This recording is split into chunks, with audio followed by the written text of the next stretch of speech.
Ready? Okay. Call to order the December 7th, 2015 Green Bay Traffic Commission meeting. Tonight we'll move to item 1 under general business, approval of the agenda. So moved. Second. Do we want to take them in the order as presented? I don't see Alderman Wade here, Alderman Weary, so we could, Where he's not going to be not here. gonna be here, so we could take, 6 is probably the item to start with, maybe? Alderman Slotnick's in a meeting right now, so. Is he? Right, so actually it might behoove us to wait, unless, no, that's personnel and finance, and is he on both? He's on both. He's not going to be here. No, probably not. So why don't we, I think that we can probably burn through 3, 4, and 5 fairly quick, Pretty quickly. Okay, Okay. in case we get anybody else to show. okay. We have approval So of the as agenda. presented, Approval of the agenda, motion been made and seconded. All in favor? Aye. Motion carries. 2, approval of the minutes for the November 16, 2015 Traffic Commission meeting. Make a motion to approve. Second. Motion been made and seconded. All in favor? Aye. Motion carries. 3, request by Alderman Tom DeWade to establish a 4-way stop condition on Hillside Lane and Bader Street. okay, just so you know, I have not talked to the Alder about this item. This came through as a communication from council last Tuesday. But I can actually give you a little bit of history and kind of lead you through it over here. It's a 4-legged intersection, Hillside and Bader. This is a Catholic school, elementary school to the west. And Mason Street is just to the south over here. And a number of years ago, I believe it was 2008, we actually had a reconstruction project at this location where we had prohibited left turns. We had a crash problem at that location, worked with both Aldermans Nicholson and Dwayne to restrict the left turns out of there to improve safety. I think that's actually had somewhat of a change on the operations and volume of traffic at Hillside and Bader. I think it's actually reduced some of the traffic southbound because a lot of that traffic was going left at Mason Street. So I think actually you've seen a reduction of traffic on Bader Street itself. Hillside probably has stayed the same, perhaps an increase in left turns southbound.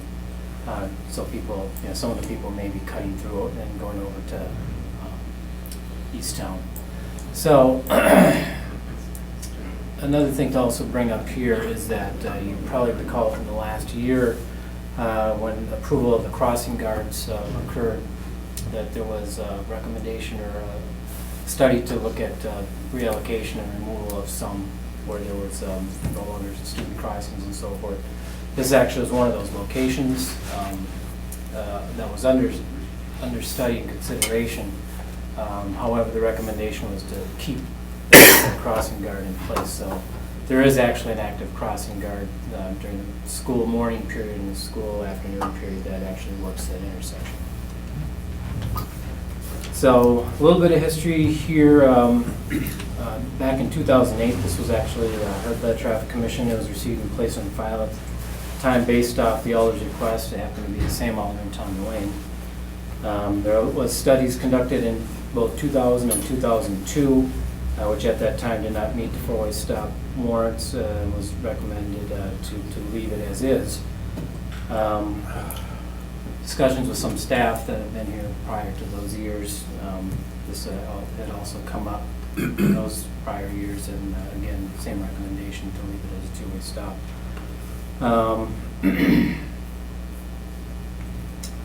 The unique thing about this intersection is that it's a hidden or blind intersection, which is, I guess, probably one of the reasons that it's been denied in the past for a 4-way stop, as it is it's blind. So when motorists go over the intersection, it's there. I can show you some pictures of the intersection itself.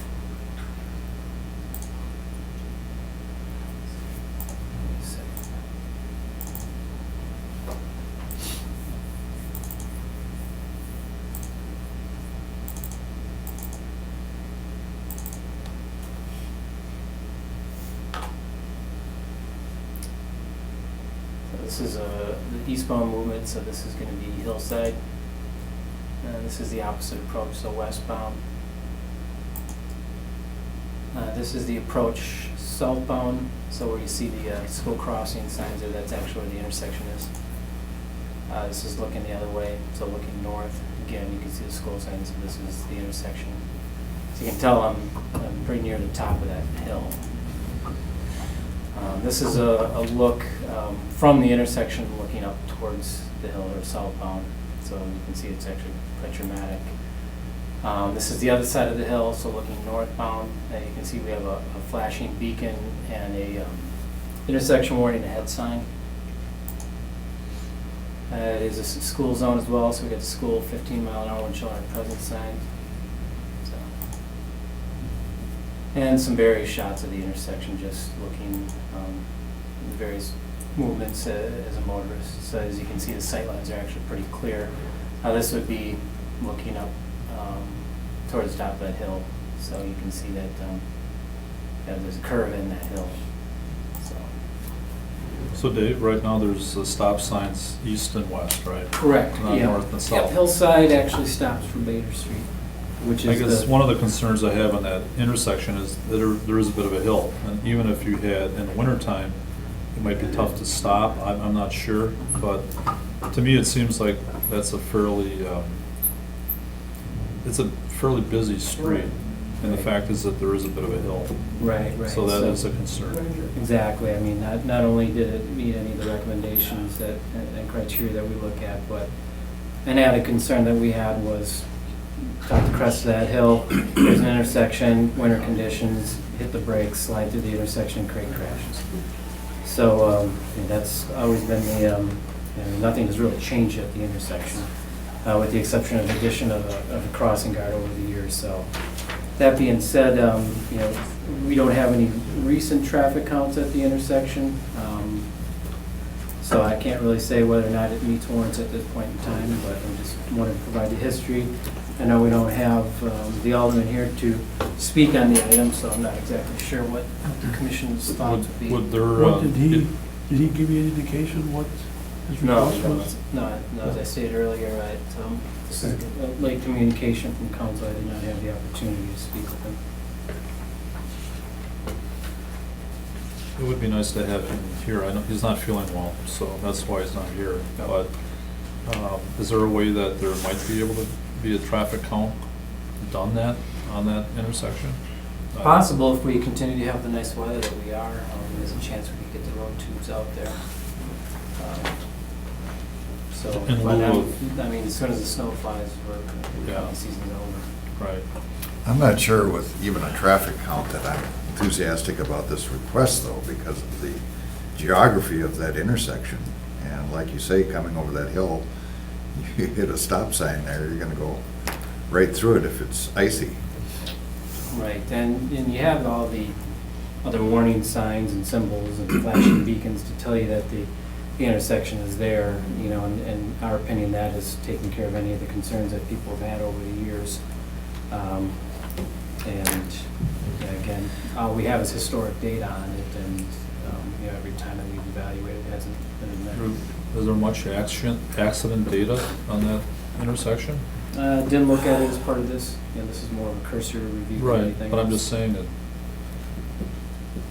I go with Commissioner Thino on that as well. That with that hill, especially in wintertime, it would be hard to stop, Right. I feel. Do you want to postpone it till we get more information on his request? Does that make sense? Actually, I agree with the two commissioners here that just knowing the past numbers, and it's a fully developed area. It's not like we've seen some redevelopment or anything in the area that would have significantly spiked. If anything, numbers probably would have gone down with the decline of the East Town Mall. Well, I'm gonna make a motion that we receive and place on file this recommendation. If the counselor feels strongly about it, we can revisit it, but I think for now, we should just receive and place on file. I'll second that. Motion was made, to receive and place on file, seconded. All in favor? Aye. Motion carries. 4, request by Alderman Dewary to move the southern limit of the 2-hour parking 7 a.m. and 4 p.m. school day signs in the 900 block of North Ridge Road south to Hickory Hill Drive. actually, it was one of the pictures of it. Let me just bring up the image of this first.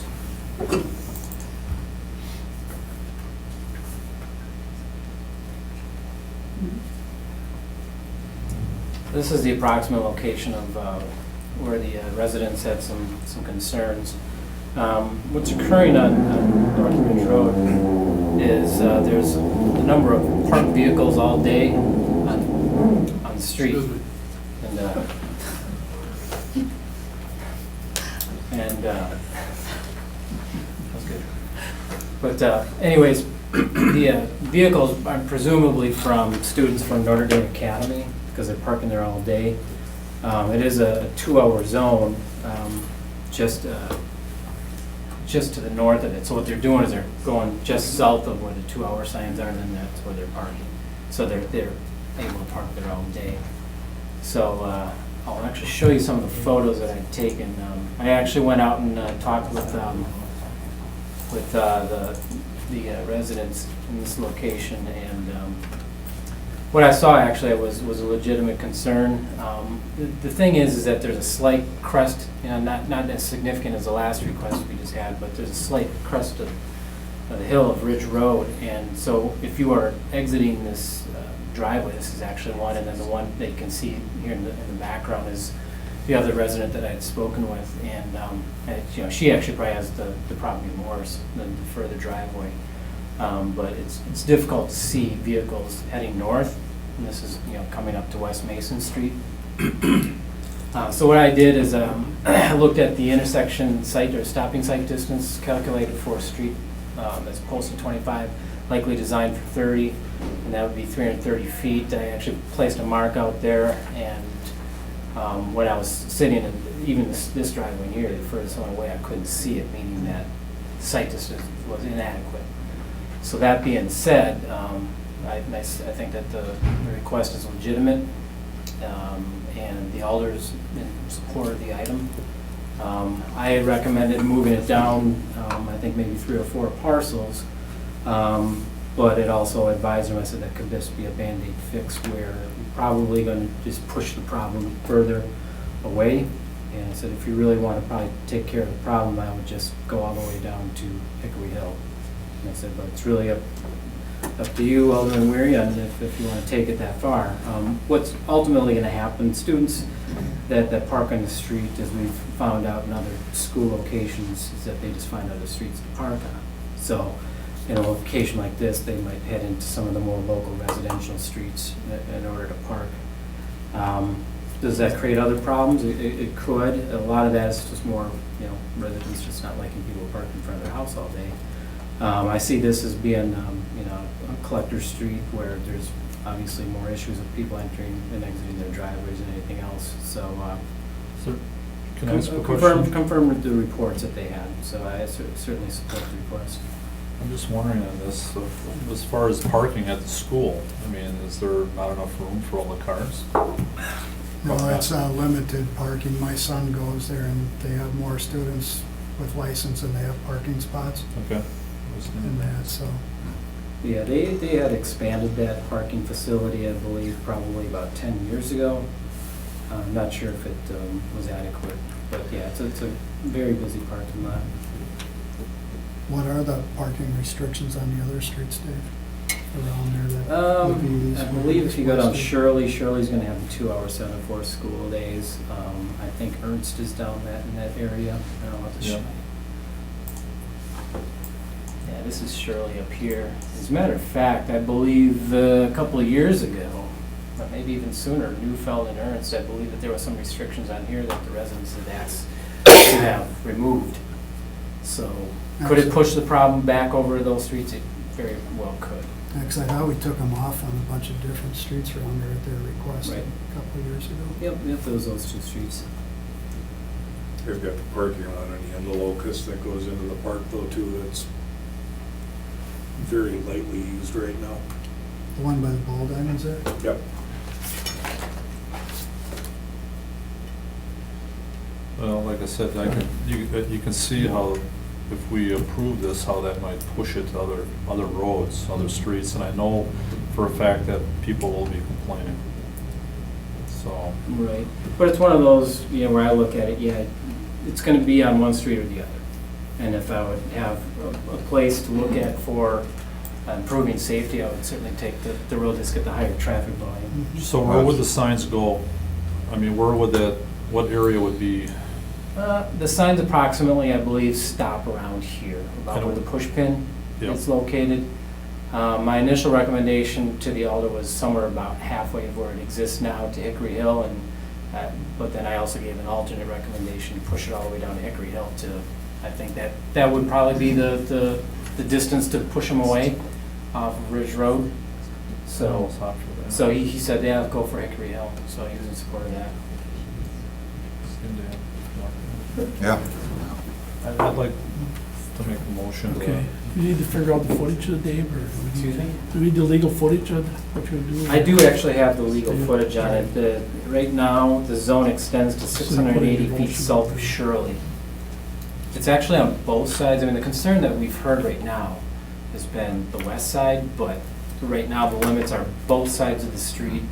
And, you know, you're gonna have a Crest Hill regardless, you know, whatever side you're on, but I would recommend both sides, removing the zone that ends 680 feet south of Shirley and then reestablishing it or moving that southern limit all the way down to Hickory Hill. I'd make a motion then to move the southern limit of the 2-hour parking, 7 a.m. and 4 p.m. school days signs in the 800-900 block of North Ridge Road, south to Hickory Hill Drive. Second. Motion been made and seconded. All in favor? Aye. Aye. Motion carries. 5, request by Alderman Weary to flip the two-way yield condition from Spence Street to Thorndale Street at the intersection. And this location is somewhat in the shadows of Lambeau Field, as you can see. Oh, So here's Lambeau here, so this is where, you know, shadowing where a lot of the party homes are being renovated in that area. Now, the complaint that they were hearing was that there's some cut-through traffic occurring between Oneida Street and Ridge Road. And this connector, Thorndale, actually, you know, it tees in at Ridge Road. It's really the only street that does. You have, I think, Kenwood, Raleigh, that all tee in over at Frank Street, and then you have Liberty Street as well, but that's obviously further to the north. But the request is to flip the yields. Yeah, they're two very low volume streets.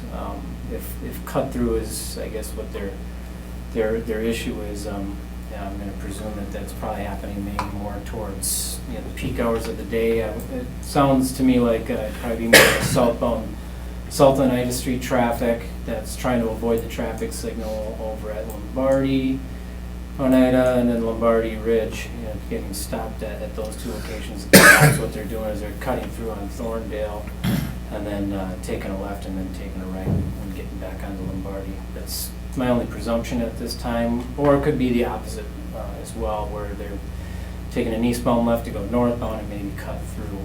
But we don't have any traffic volume data per se on Thorndale. All we know is that you know, just a local residential street, and I'll show you some pictures of the location just so you get an idea what it looks like.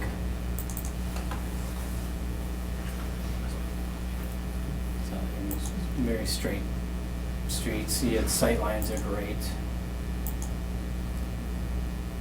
Yeah, you have mature trees, but you know, foliage is usually it's quite high, and it doesn't affect the vision for motorists. I've been through here back when the leaves were on as well. He initially brought this up to me.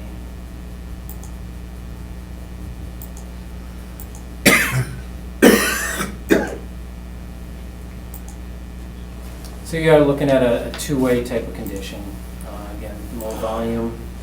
I guess it's really a chance, and anytime you flip the direction of signs, especially when you have local like this and it's predominantly neighborhood traffic, when you don't have a crash problem, you might end up getting one because you probably can take some people by surprise. Some people that didn't know if they have to stop or yield, they all of a sudden have to stop and yield, and vice versa. So I think it's the people that have lived in the neighborhood for a long time that may be taken by surprise. on this. So, in reviewing the 5-year crash history, I found nothing. So it's actually operating safely at this point in time.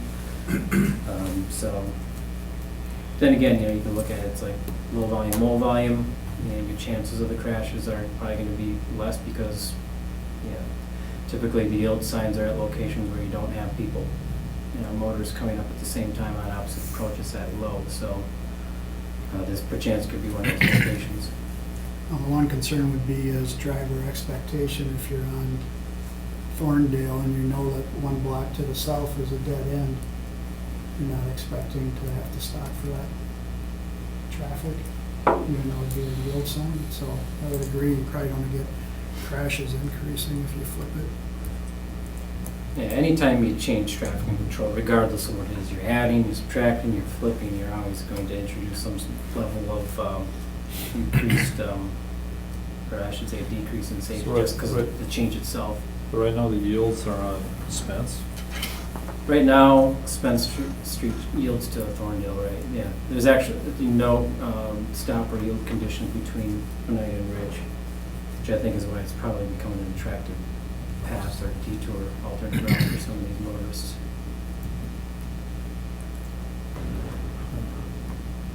Mr. Chairman, I would recommend that we receive and place on file this request. I'll second it.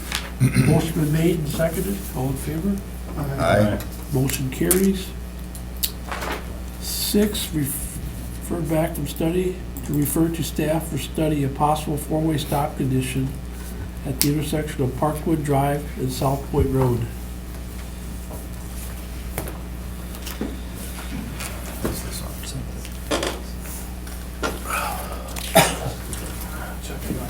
What day is this? Well, it just came from Saturday. Told him it's pretty good. Yeah, it's got one of these already. Yeah. Right. Parking. But just- Oh, wait, he doesn't. No. Let me give you.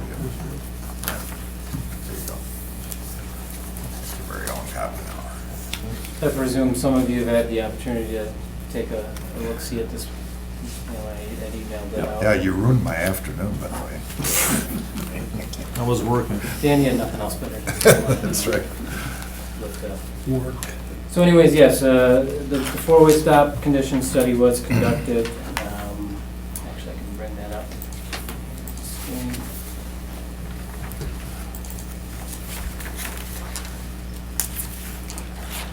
So as you know, at the last meeting, we went through quite a bit, so I'm gonna not really go into the details of location and functional classification. I think we had a very good discussion on all that information last meeting, so I guess we'll just get right into the heart of everything here. So, looking at the intersection itself for any sort of issue, sight distance, stopping sight, and everything, I didn't see anything at all from my observations. There is actually on this corner kind of this is a undeveloped lot, and there's a little bit of a hill there, but I mean, it doesn't get in the way of any sort of a sight distance on looking at southbound traffic on South Point. So looking at the crash history, there was one crash that occurred. This was in September 2014. It was wet and rainy. There was an inattentive driving citation. They had fault motor split in the area. It was likely on their way home. And the driver that got hit was actually taking a left on Parkwood, northbound to westbound left. So there wasn't anything really odd about it. It wasn't a speeding issue. There wasn't drug or alcohol involved. So I guess you just, it's a standard type of crash that you find at a two-way stop control intersection. We did have, as discussed at the last meeting, that Mr. Passell had referred to regarding his mailbox being hit. I did confirm that there was a non-reportable on that. It actually wasn't even a crash report, but there was actually an incident that was brought forward to the police department, but no actual report was filed on it. It did involve snowy and icy conditions, and that's really about the extent that we know. It's not really much I can tell you other than that wasn't investigated any further. based off, I believe, what we did ourselves. And then before he really wanted to do anything with it. Is that a civil issue between me and the driver? So, now looking at the weekday vehicle volume summary, this is what we had. We had northbound and southbound. You can see these are based off of a day survey.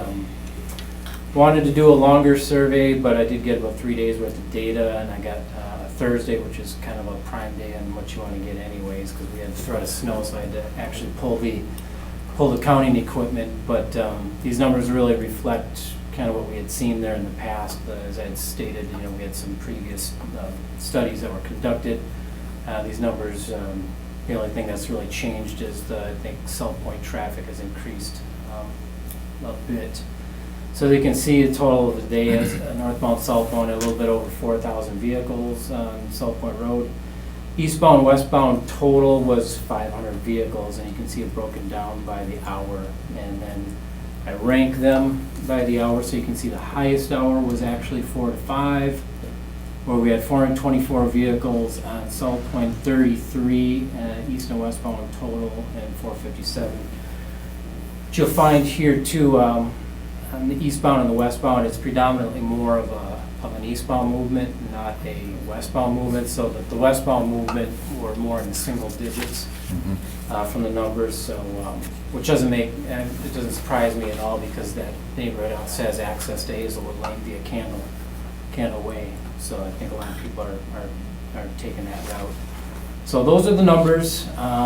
We did some speed data out there, and the 85th percentile speeds came in slightly under what they did in 2013. The 85th percentile speeds were 36.5 miles an hour. 95th, 39.2. Lower and upper pace was 25 to 35. And that was 75% of the vehicles. I know, Dan, you had a question regarding pace speeds, and that really is the highest concentration. It's a 10 mile an hour interval, and that's the highest concentration of speeds collected within any 10 mile an hour interval. Now, what we look for is, we look to see what that 85th percentile speed is in relative or relationship to the pace speed.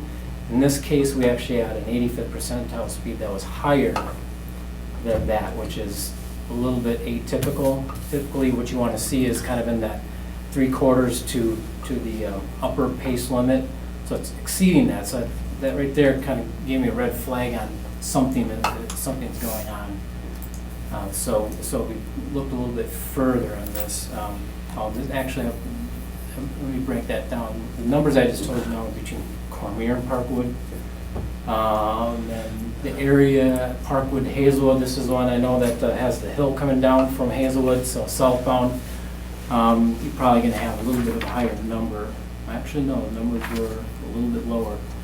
So 36.2 for the 85th, 39.4 for the 95th, 27, 37 for the pace values, and almost 80% of the vehicles in that pace.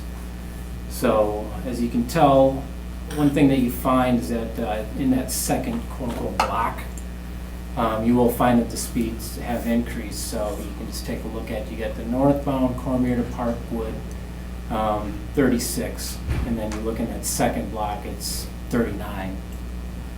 Southbound, same thing. We had Parkwood, Hazelwood, you got 37.6, and then it increases about another 2 miles an hour in that second block. One of the reasons I think that the speeds may have gone down is we have had some enforcement. Obviously, the speed boards have been out there. And actually, during this study, and I did confirm those numbers at 2 days, I believe it was Wednesday and Thursday, it was like an hour or so, that there was actually some police enforcement where some people were actually pulled over, warned, cited. So the numbers will be slightly lower that way. But again, that was really just a 1 hour sample on one day and not on the second day, so really shouldn't change the number significantly by any means, but it's a slight reduction. So the multi-way stop warrant evaluation was conducted. We look at basically state and federal criteria based off the manual uniform traffic control devices. So signals are not warranted or justified at this time. There was not 5 or more crashes in a 12-month period that were correctable by a multi-way stop. Just again, to recap, one crash over 5 years is what we had at the intersection. 8-hour totals, as you can see over here. South Point Road exceeded the threshold for the top 4, so that'd be exceeding 300 vehicles. So you can see the 4 o'clock hour, 5 o'clock hour, 3 o'clock hour, and the noon hour is what it exceeds it. The rest of them do not. Then you have to look at the same hours for Parkwood, and those numbers came in significantly lower than the threshold. The threshold is 200, and we have, as you can see, predominantly everyone was in the 30s, and we have the noon hours actually 70. Kind of an odd spike that we saw there over the noon hour, but nonetheless it occurred. So those numbers are very low, and then if it doesn't meet any of these other criteria, you start looking at the 70% volume warrants, 80% volume warrants, and it didn't meet any of them. So based off that criteria, it definitely doesn't meet the 4-way stop warrants. Wanted to also look at a few other things. Let's see if we had any left turn conflicts to address, if we had vehicle ped conflicts, high ped volumes, that sort of thing. If there's any sort of conflicting traffic, people are having an issue with negotiating the intersection. And then looking at if the two streets are of similar build and volume and character. So I didn't meet any of those criteria. So obviously we're looking at the warrants. It was obvious that the answer didn't meet any of them. But at the core of this issue, I think we really need to start looking at why are these people here? Why are they coming here to ask for a 4-way stop? They're here, and it was very obvious last time, for speed control. And as you know, stop signs, that's always been our policy, is not to add them for speed control, because there's other ancillary issues that will happen. We've seen them throughout the city, and I know you guys have heard me multiple times on it, and I've reiterated it in the study on what those items can be. So I mean, just for everyone's sake in the gallery here, I'll just state that they do not control speeds in the mid-block. I mean, you may see obviously at the stop condition, people are forced to stop, but the mid-block locations actually have an issue. A lot of times people want to make up for that lost time, so the speeds will increase. You get poor stop compliance, because people rarely see people at the side street, so they end up blowing the stop sign.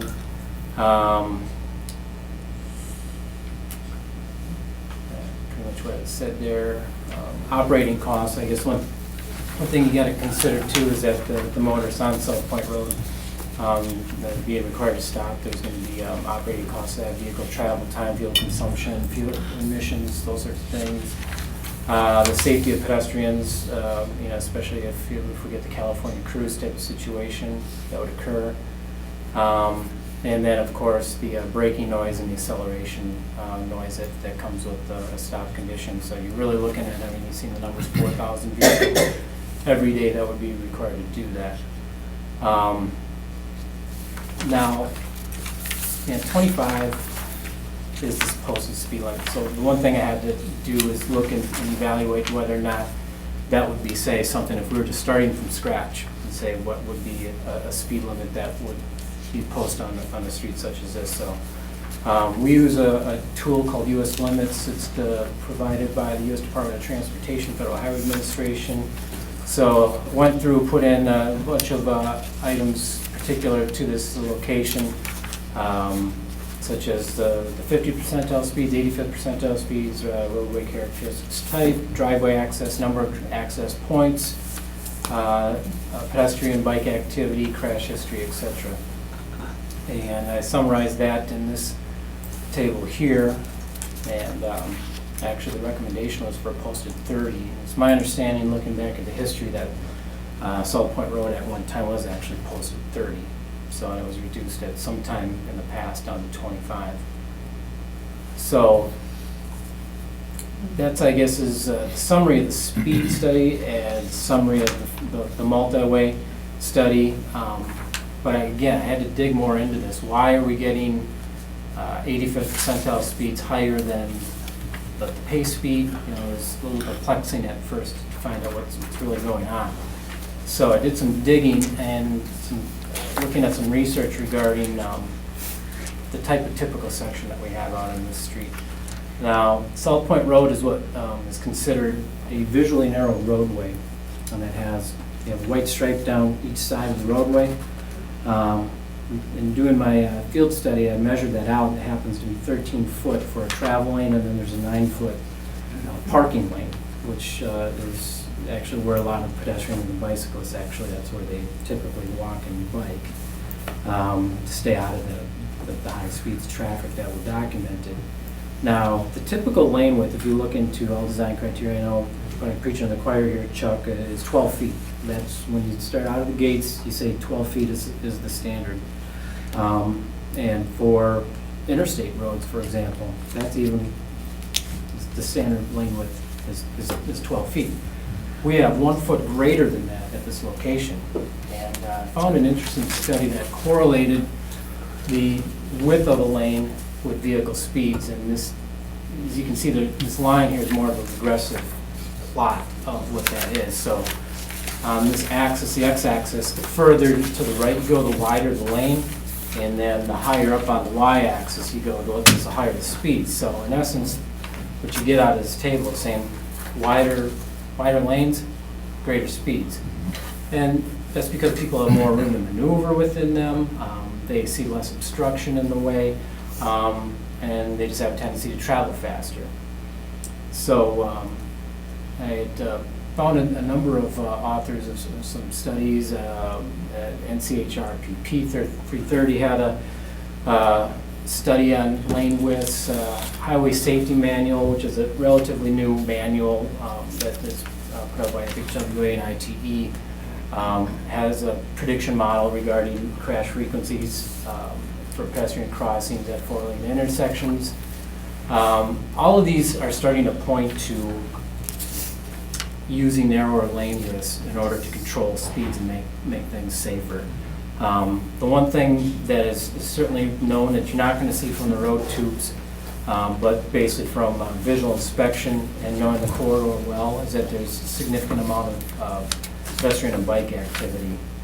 The street itself is a 44 clear roadway width road, and looking at the amount of available space, this is actually a concept that I had come up with regarding control of speeds. 10-foot travel lanes, so you're looking at a reduction in lane width by 3 feet each, and adding a 5-foot bike lane for accommodating the bike traffic, and then also providing a 7-foot parking lane.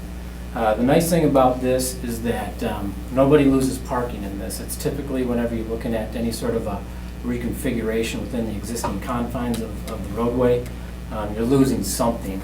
And in this happens to be an ideal roadway width where no one's losing any parking. You're able to make it safer with bicycle accommodation. And then you're also achieving a reduction in speeds, or at least that is going to be the goal here, of reducing speeds of traffic. And with the 10-foot lane, I think we'd be looking at killing 2 birds with 1 stone here, because as was also brought up at the last meeting, was truck traffic on South Point Road and trying to deter truck traffic. And then we're finding out that the no truck signs that are cordoned in this whole area seem to not be working. I know since last meeting, Lieutenant Ackerman and his traffic enforcement unit have worked with some of these trucking companies to notify them to stay off of South Point Road. But that's only going to take care of part of it. If the road is not welcome and inviting to trucks with a typical section such as this, I think that'll also have more of a long-term deterrent effect. So I guess in the spirit of what is really being requested here, I think the goal is to get those speeds down. That is, I think, on everyone's mind here, from the engineers to the residents. I think we actually have a common goal here, and it's just how we're going to achieve it. I wanted to find out if there was anything in the area, any roadway that has that, and happened to find a Memorial Drive in the village of Howard, which is its north terminus is at Bell Avenue, and it continues south into the village. Now, this is a picture of that section of roadway. So in essence, it has a very similar section where you have the travel lane, you have the bike lane, and then you have a parking lane. As a matter of fact, you can see here's a full-size pickup truck parked in that parking lane. So ended up having a discussion with the Director of Public Works for the Village of Howard. His name is Jeff Farr, and had asked him, how did this street come about? Why is it there? Because I remember I actually grew up not too far from there. And I remember that roadway not being striped as such. It was a wide road. Speeds were much higher on it. And he said it was actually the residents had similar concerns of what we have in South Point Road. They were complaining about speeds, and that was why they went forward with this request. They narrowed up the lanes, and he says that the neighbors have been very happy with it. As a matter of fact, this past year, as part of the 41 project, they had some utility work and some repavement work of that section, the northern section of Memorial. And as part of that, they had milled off the top section, and it really just became that wide roadway again. And the residents started calling up Public Works in Howard and said, hey, are we getting our lines back? They were very concerned about it because they were that happy with the product that they had out there from a number of years ago. So that being said, I think we have an example locally that has worked. I'm convinced by talking with their director that they've had success with such a typical section.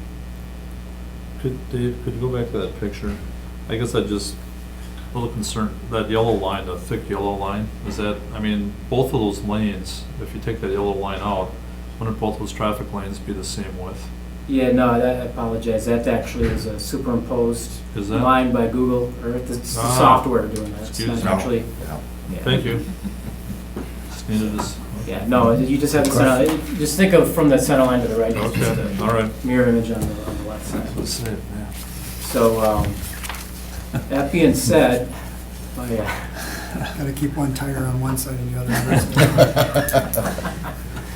other. So that being said, my recommendations are as follow.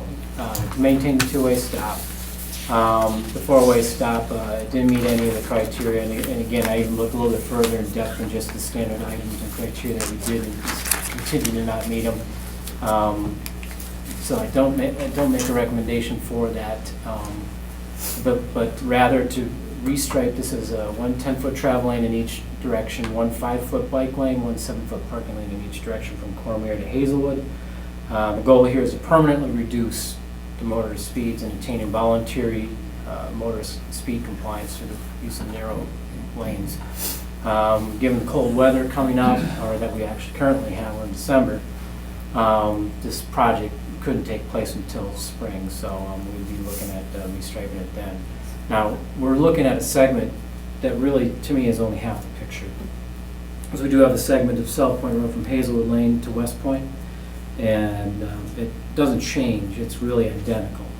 And this is actually something that I think should continue on, and kind of giving a little bit of a foreshadow to another item here of a very similar type of recommendation coming up for West Point Road as well. So we're looking at some interconnections for some potential bike lanes in the area. I think it's, we've been getting a lot more calls and requests citywide to expand this type of a network. So I think this definitely, enhances the transportation system, and I think it addresses all the concerns that have been brought forward to this committee.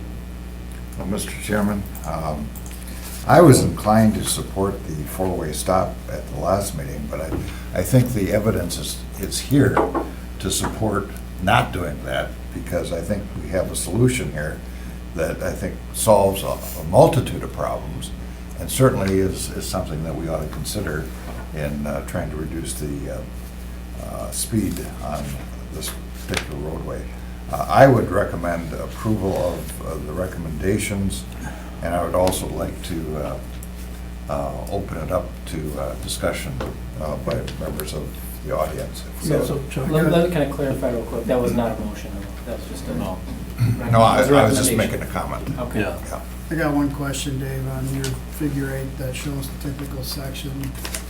And that, since it's included in the recommendation, are you recommending that it's be striped with thermoplastic or just regular paint? It would probably just be a paint, yeah, no, the Okay. thermoplastic would be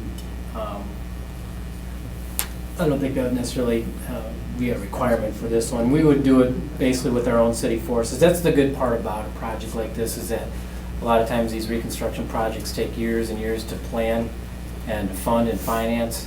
This is something that I definitely have in my 2016 budget for, I mean, this is literally, I mean, the cost for water-based paint is very inexpensive. It'd be a matter of blasting the existing line that's there, remarking it, and you know, we restripe all of our lawn line twice a year.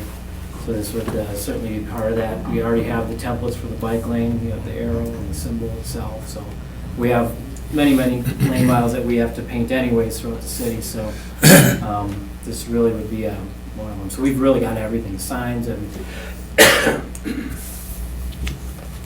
Is that a motion to open the floor?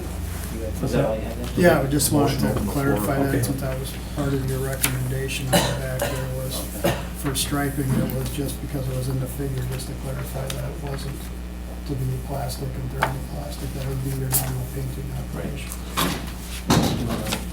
I'll second the motion. Open the floor. We're gonna open the floor, motion to open the floor. Okay, we're gonna open the floor up, so if anybody wishes to speak, they may in a second here, so, we have a motion to open the floor and second it, all in favor? Aye. Motion carries. Okay, anybody wants to speak, please, address the podium, your name and address, please, sir. Murray Stuffo, 2084 South Point. Just a couple items. One is, I was hit coming out of my driveway. There must not be any record of that. So that- How long But it was was it? my fault, but When was it? But- In the last back out of 5 my years? driveway. In the last 5 years, though? Oh, yeah. Yeah, okay. And it, what happened was, I came out, I didn't know what happened, because I looked both ways 3 times, and car passed, and I came out, and then I was hit in something in the back. The officer came, I said, I don't know, I never saw him, and I did. But then after I paid the fine and everything, then a neighbor down the road said that the guy was trying to pass on the outside and then came back in. But I can't prove that, so it's gone down. Secondly, if, when you check the speeds, what do you put on the road to check that? Those are road tubes, Why they're do you pneumatic put it road across tubes. the road? Yeah, they're pneumatic road tubes. Okay, Yeah, we Okay. space them 4 feet apart. and they're pretty close by my house, I think, Hmm? on 20, okay. But then there's orange cones on both sides. And I thought, if you're checking for speed, and you have orange cone on both sides, if I'm coming down and I see 2 orange cones, I'm gonna slow down. I mean, I didn't understand that. That's why I asked if that was what you were doing, checking for speeds. Well, if they did, it only deterred them by a couple miles an hour. Oh. So, but no, that was not the You think a intent, couple miles an hour, that's all? probably. That was not the intent, though. The intent was to I locate would be the ends of wrong them. then. Thank you. Anybody else care to speak while we're open the floor? Your name and address, please. My name is Barb Moss, and I live at 1981 South Point Road, which is north of Hazelwood. But first, I'm going to speak on behalf of the people south of Hazelwood. I like to walk, and a number of times I cross to go past, South Point Road at Parkwood, and it is very, very busy. Would there be any chance to have a yield sign, a crosswalk, and yield at least? So people could know that people want to cross at that point, if you don't want to put a stop sign up. And also, north of Hazelwood, we have several points that the city bus, there's bus stops there, but we have no safe way to cross. How about yield signs and crosswalks? And there's no crosswalks at Hazelwood and South Point? Nothing at all for people to cross the street, nothing designated. What time of the day are you, it's usually busy 3 to 4, 4 to 5, that type of thing. Are you walking up that time? Yes, oh, that is the worst time. Yeah. Let's see. I know a number of years ago, there was a no left turn sign at the casino. That has since been taken away. And I guess I don't know why. You know, it deterred people from coming onto our street. But all of a sudden, it was just gone. And I guess in summary, you know, we've lived in our home for over 40 years, and it was built in a family-type atmosphere. We chose it to be close to the schools, the beautiful park in Hindisworth Park, and the church, and it's slowly becoming just the opposite. With the fast traffic, many more cars, a casino, and then a street that leads directly to a major highway. We've always loved this street to live on, but because of all that convenience, but it's just become a matter of, you know, we can't even cross the street anymore safely. And things have just changed so much. I was gonna ask, Barb, I mean, you look at this map over here, does that, something like that, would that Well, help a little bit? You know, I was looking on Cormier Road. I'm sure you've all gone down that road. And they have that sign up that people can't, they've got that cross that people can go on the right-hand side, but can go, you know, on the left. Something like that would work. We do have a lot of bikers. But I definitely think more yield signs. And we were thinking possibly a stop sign by the church on the corner of Oakwood and South Point.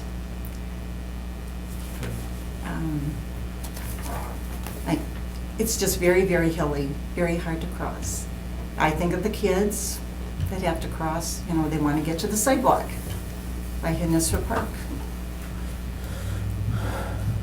So, that's all I have to say. Okay, All right, thank you for your input. Anybody else wish to speak to this item?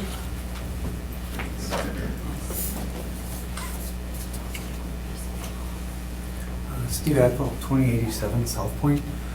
I guess first of all, I wasn't going to say anything today until I thought about the yield signs on Shady and Cormier, and I think that's a very effective thing in that area where people do. I mean, I drive that road every single day, 3-4 times, and I'd always slow down when I get to that area of Shady and Cormier.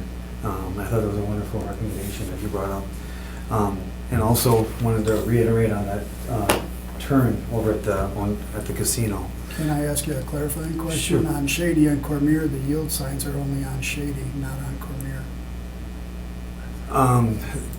There's a crosswalk there. There's a crosswalk, but the actual yield signs, they got the in-road yield to pedestrian Okay. sign, which is another. I think that's Sure, what, that's maybe, what or maybe we're that, referring maybe that's what If I'm you're saying a referring to. yield sign instead of a stop Not the sign, yield, the but only that- yield signs are on That Shady crosswalk for itself. pedestrian crossing is kind of what they're. Okay, just to referring clarify, because they are different signs. Sure, my mistake, but I just know when I drive that road every day, I do slow down. I see a conscious effort for people to slow down in that area. But also wanted to bring up too, that turn down at the casino that all of a sudden phantomly just kind of disappeared. And I think that traffic from the casino, once again, is coming down this road where it was never really initially intended to be traveling down South Point. And just one last thing is I like that idea about the things, and I know it's almost winter time, but it'd be really nice if even one stripe could be used to shorten that road or that width even before the snow starts flying, just to get some of that traffic maybe to slow down. If there's any way of doing it. It's a warm week, warm days coming up, I don't know. how We have to actually have ambient pavement temperatures greater than 50 degrees. Oh, okay, I for it wasn't to sure, work. I just, So, I'm yeah, trying to it's time expedite that as best. Plus, we shut down all the equipment once Okay. we get to a certain part of the year. So. Okay, that's fine, I just wanted to see. All right, thanks. Thank you. Okay, anybody else to this item? Okay, if not, sure. I would add, if you do get into painting those stripes in there, if you couldn't paint in crosswalks, there's intersections right now, there's nothing actually painted, like, I don't know, I see downtown here, wherever you see it, the diagonal stripes, the pedestrians are supposed to cross the road. Couldn't Real paint quick, those. can I get your name and address, please? Chuck Moss, 1981 South Point Road. I think the crosswalk could be a little more visible, you could paint it in the road, actually did downtown in certain other areas. those diagonal stripes where it's actually Right. designated for people to cross the road. And we've had, no, 3 questions regarding crosswalks. The answer is real simple. We have no sidewalks in this entire neighborhood. Well, We can only paint You go with the crosswalks when park. we have receiving ADA-style curb ramps On on both either sides, side. yeah? Yeah, I mean, we can't paint curbs into curb heads, is really what I'm saying, because Oh, it doesn't meet that's what ADA you mean. compliance. If there was sidewalks on both sides of the street, then you can paint the, Yep, as long as we've got curb ramp openings, then we're able to do it. But if we don't have a sidewalk system for a crosswalk, there technically is no pedestrian path. It's the curb ramps with the ADA domes in there. The truncated domes, right? So you gotta have a landing for the crosswalk to come to. You can't run them into a 6-inch vertical curb. Right. Right. not one side, but both sides of the road. Yep, you gotta have them receiving, yep, on both ends. And that's a lot of the issue that we come across. This isn't just this area in this neighborhood. I mean, predominantly the far west side, any areas in the far east, just don't have any sidewalks. And it makes it very difficult, as you can tell. I mean, we get requests all the time for these, and then it starts to come down to, okay, are we gonna install sidewalks? Well, then nobody wants sidewalks, so you gotta have both. Okay. All right. Just one other thing, if you don't mind. As far as the sidewalks go, when I go to breakfast with my buddies, they always say, people walking on the streets, sidewalks are right there. I'm gonna call the mayor, have him take the sidewalks out, because nobody uses them. You know, I mean, not nobody, but most people would walk on the streets. And every time I'm with these guys, they say, I'm gonna call the mayor and take the sidewalks out. You know what I mean? No, you look confused. There is no sidewalks. There are sidewalks You're talking the sidewalk section that you're. anywhere in Green Bay, Anywhere. not our street, Anywhere. anywhere. People are walking the Anywhere. street, not on the They sidewalk. always, yeah, I thought you looked puzzled like. I know But you're yeah, talking specifically on something. yeah, I'm making a joke about it, but it's true. People walking the streets, they don't even use the sidewalks, you know? So, just bring that up before this other subject. Yeah, an interesting response to that I've actually heard, and this, it's more, of, I guess you'd say, inner city, where I think there's a lot of people that are, maybe more areas of maybe higher crime or whatever like that. I've actually heard that there's, people are actually, they feel safer if they're walking in the street because there might be people that are malicious that may attack them from sides and stuff. That's actually, I've heard that explanation before. So they say, they say that they actually feel unsafe walking on a sidewalk because it's close to a porch or something like this, so then they walk in the street. I believe that. Whether it's true or not, I don't know. It's what I've heard. So I don't know if that justifies it. It certainly doesn't justify it in my mind. I mean, I would feel much safer on a sidewalk myself, but. Okay, got everybody that wants to Thank you. speak to it? Thank you all for your comments. Motion Second. made, and second to back to regular business. All in favor? Aye. Motion carries. I agree with all the discussions that Dave has summarized in pages 9 and 10 of his report and concur with the conclusions. So I'll make a motion for all the recommendations at the end of your report. Unless you want me to read them all Page there. 16. On page 16 to. They're already read in the record during my discussion. So I'll make that motion there for implement the recommendations of Dave's report. Second. Motion been made and seconded. All in favor? Aye. Motion carries. 7, to refer to DPW staff for a sidewalk study on South Point Road from Cormier Road to Hazelwood Lane.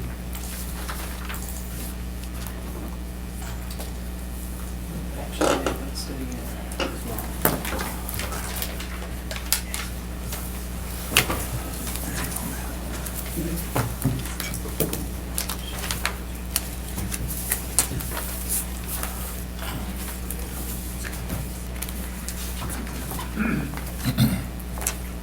So the area in question, it was a little unclear, I guess, from the motion last meeting, exactly where the limits of the study would be. And it was presumed that it was going to be between Hazelwood and Cormier, seeing how we're looking at the areas approaching Parkwood. So that was the area of study that I had considered. This is just some various angled views of from a bird's eye view, so you can see the neighborhood to the west that Parkwood services and so forth. This is more of a 2D relation, where you can see the proximity to the Langley's bus and the airport. So you'll see a lot of the same information in this report that was in the last report. Again, looking at the vehicles again, and so forth. Now, I made a site visit out there during the school peak. I wanted to find out, at least this time of year, when are we going to see the highest amount of pedestrians? And I figured that the school release period was probably going to be about the highest time. And actually, I was doing this speed study for West Point Road at the same time. So was up by Lombardi, and I decided to see if there was any students heading down south that way. And there were. There were groups. There were several of them. And they continued south on South Point Road and continued even south of Hazelwood. So, and there's, just as clarification, let's take a step back here. There's actually sidewalk on South Point Road, north of the study area. So, West Point is the northern terminus, as we know, South Point Road. The southern terminus of the sidewalk is Hazelwood, which happens to be the northern limit of this study. So we already have the entire west side of South Point has sidewalk. So we'd have something to connect into. And then there's actually sidewalk on both sides from Henisser Lane to West Point Road, which is just one block. That one block just south of West Point Road, and it's in front of the school. So it's both sides there. And I should actually have some photos of that too. Yeah, sidewalk study. Yeah, this is Lombardi, this is South Point looking. So again, this is outside the study area, but I'm just showing that we have sidewalks here and on this side of the street. And then this is Henisser Lane right here, and this is where they end over here. This is continuing, so you can see here, and there's a couple, there's a student here, student up here walking. So they're using the sidewalk contiguous to Henisser Park. Oh, absolutely. And then this is the intersection of Hazelwood, so we have an always stop here, and then the sidewalk just ends. So again, an old design, we do have a curb ramp, nothing receiving over here, therefore we have painted curb lines. But for the reason of just at least putting the ped somewhere, they at the time must have just constructed a curb ramp here, and it just ends at the stop. So this is the road, what it looks like just south of the intersection. So you can see here's that visually narrow roadway. This is more of kind of that hybrid parking / bike / pedestrian lane, if you want to call it that. But again, that line is painted such that the roadway with that lane is actually 13 feet, and this is 9 feet over here. This is more of a straight, kind of more in the center of the intersection looking down. So this is a downgrade that we had talked about and heard from the residents and people going speeding a little bit down that hill. And this is coming up to Parkwood itself. And then this is, I guess, another view. You can see where the sidewalk stops here, and this is again at Hazelwood. So, anyways, before I get into this next section, let me continue on in the study itself. So again, just confirming, we do have the pet activity in the street from the school children, and I know that there's people walking at various times of the day throughout the day on South Point Road. Vehicle speeds, again, I'm just copying this right from the last report, so we already discussed that. Point of discussion, I think what really needs to be brought up here, this really has everything to do with city code and not necessarily engineering, although I'm sure there's engineering support to support the ordinance. City zoning code, code that is chapter 14, items 14-723 is our sidewalk ordinance. It's actually about 2 pages long, but the area that is actually summarized in that table in front, which is here. We talk about our corridor requirements, so you get the type of street, all streets, arterial, collectors, and locals. And as we know, South Point is a collector street. If you're either going to have single-family residential or multi-family residential, it's single-family residential in the study area. There are no duplexes or greater. So for a new street, so if South Point was built today, say it didn't exist and it was built today, the requirement would be for both sides to have sidewalk. Sidewalk requirements for an existing street would be both sides preferred, but at least a minimum of one side required. So there's no sidewalks there because that was constructed before the ordinance? Correct. Okay. What year was that ordinance put in, roughly? It's been there for a while. But it would be required. Since I've been traffic engineer, I know this is what it's like. So I'm presuming for a long time. I want to say that South Point was reconstructed in like the mid-90s. I think 92. Okay.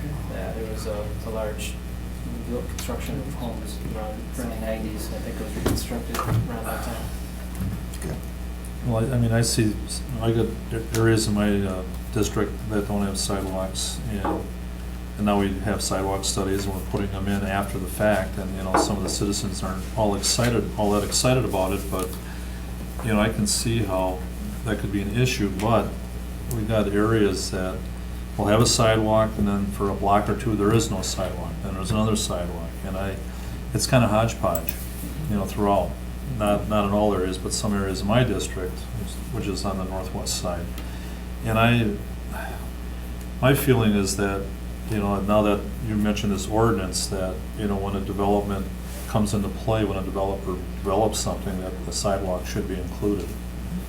That way, you don't have to go through these situations, and we've got quite a few areas that are like this, so I'd be interested in hearing what the citizens have to say on this as well.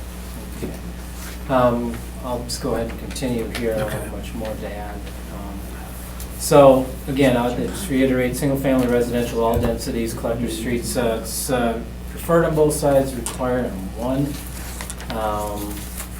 Now, just to kind of give you an idea, again, on the network, I've already talked about South Point in detail up to, or north to West Point Road. West Point Road itself has sidewalks at the intersection of South Point to the west on both sides, and east all the way into, actually I looked at it on the aerial imagery, it goes all the way down to Broadway, or actually State Street. So you have a continuous sidewalk network on both sides, all the way into downtown in essence. We definitely have connectivity that would happen, which at this point in time really does stop at Hazelwood. So one of the things that I did is I made a field inspection, drove up and down the corridor, stopped at various spots, just to kind of look at what sort of conflicts may occur. I have them summarized in the report. I'm just going to show you larger photos of those. It's kind of hard to see those. I think we can start right here. But you'll see in a lot of driveway sections, this is actually probably a pretty good example. This is the driveway apron, so you'll see this larger section here, and then you'll see a 5-foot section in every driveway. That's a part of our zoning code requirement. That's actually a sidewalk section, so that a sidewalk was built, you would construct it right up to it. So if anyone went home tonight and they looked at that, if there was a sidewalk in front of your house, that's how far or how close, however you want to look at it, to your front door or to the curb, whichever way you want to look at it. So that being said, went up and down the corridor, so as you can tell, there definitely is some obstructions in the way along here. You know, as Chuck and I had a brief conversation about this, obstructions sometimes are encroachments. Encroachments meaning that they may be items placed in the right-of-way, in the street right-of-way, that actually they could have been placed by the residents, they could have been planted trees when forestry came in through the road, who knows? But they're encroachments nonetheless.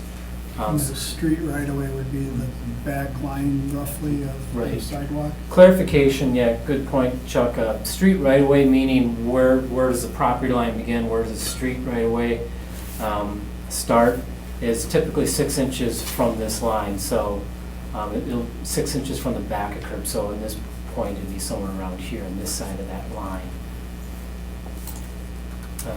Looking further down here, you can see we have some larger trees. These would actually be in the terrace, but you can see the sidewalk sections here, so a sidewalk could actually fit through down in this area here.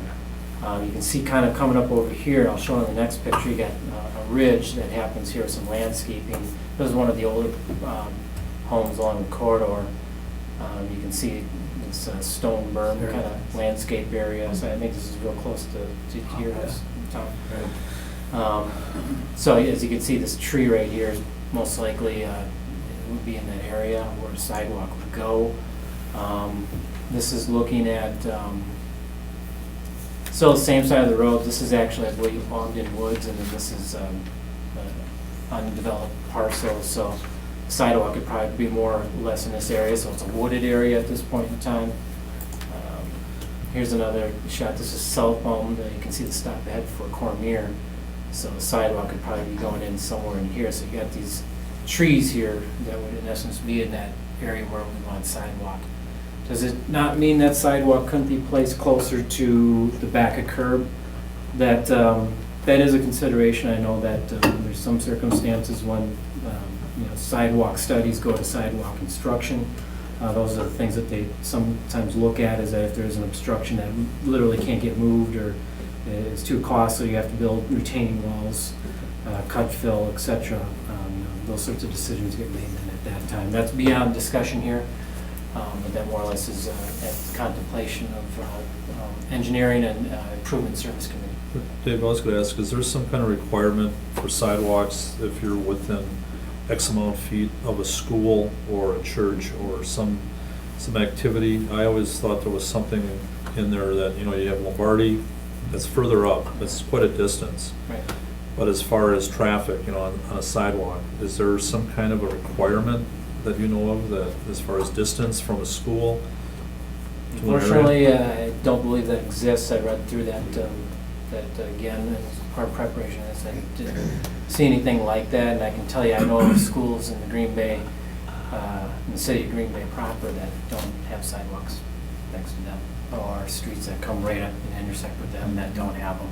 So Okay, it's an unfortunate circumstance, because that's where a lot of pedestrian activity occurs. I mean, we've had some where we've had to order them in because the problems get so bad. We had the one by Dan's Elementary a couple of years ago, if you recall. We did the sidewalk study in Spinnaker Lane, and we ended up ordering those in because kids were walking in the middle of the street. It was not a good situation. So those went in. Anyways, so this is the last shot on the east side of the street. This is be the west side, so just kind of continuing north. This is, so you can see we've got a large tree here in an area where the sidewalk would go. This again, just kind of showing where the sidewalk could go. You can see here we've got some trees that would be in the terrace over here. You got a utility pole. It's hard to tell if that would be an extension there. Normally, the power companies, utility companies put those right at the back of the right-of-way line, knowing that there could be sidewalks someday going in. So a lot of times those poles are outside of the conflict area. Not all the time, but sometimes. Like right here, you can tell this pole right here is behind that area where the sidewalk is. So this is the sidewalk section. This is looking south on the east side of the street. Continuing north here, you can see we got some type of structures here, but these are all on private property. This one here, as you can tell, we've got some areas of encroachment that nice landscaping. This happens to be part of the terrace of the street right away. And we have a fire hydrant usually that's pinned towards the back of the right of way. Trees. Here again, we got some bricks that are in there. You can see the pole right here, larger cedar tree. Continuing on, this fence actually is on private property, but close to the right of line. This is just north of Parkwood, so you can see that you got this berm kind of area right here. So you'd be looking at probably some excavation in this area. Here's again the sidewalk section. You got landscaping area all the way through here. Here again we got a tree above that offset. Coming through here, this is probably about mid-block now. Coming up on this is Velvet Leaf. So you got a little straight section here. And again, here you can see the sidewalk section coming into some more trees in this area. And this is coming up the hill. approaching Hazelwood, and you can see we've got this large forest slope here that goes down into this kind of a conservancy type of wooded area. So you can see this is at end of the driveway section, so this is probably about where it would go. Just another perspective of looking south. So that's really it with all the pictures. So I guess, the second part of this discussion, just wanted to say that, although we know what the ordinance says, and what should be going in, both sides, preferable one side minimum, this one certainly has its share of encroachments and obstacles, and will likely be a process. And that, whatever the recommendation is by the commission tonight, and whether sidewalks go in or not, if sidewalks is part of the recommendation, then we'd have to actually go to the Improvement Service Committee, who would ultimately make that decision whether or not they go in. They take the recommendation of the Traffic Commission whether or not sidewalks are needed or not. I'd like to hear from the public, if need be. So I make a Okay. motion, open the floor.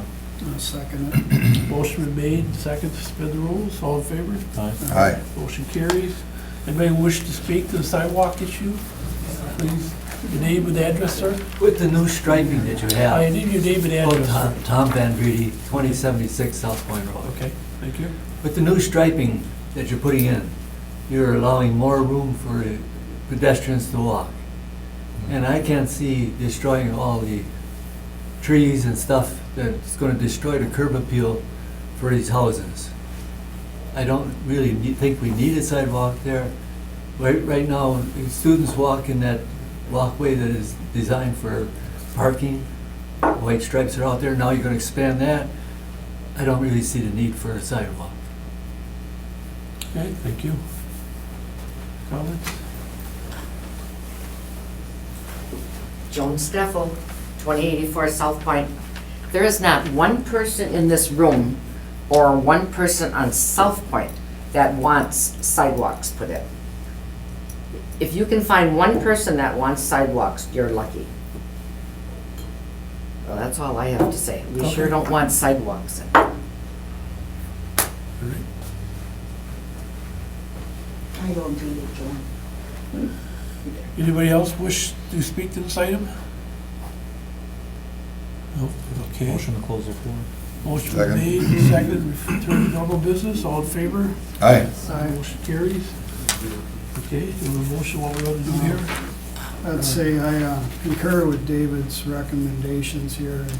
Having driven that road a lot, I see a lot of young kids walking out there from Marty Middle School and also King Elementary because they're offset by an hour for let-off times. And you see that group out there, and it's a lot safer for kids to be on sidewalks than in the street.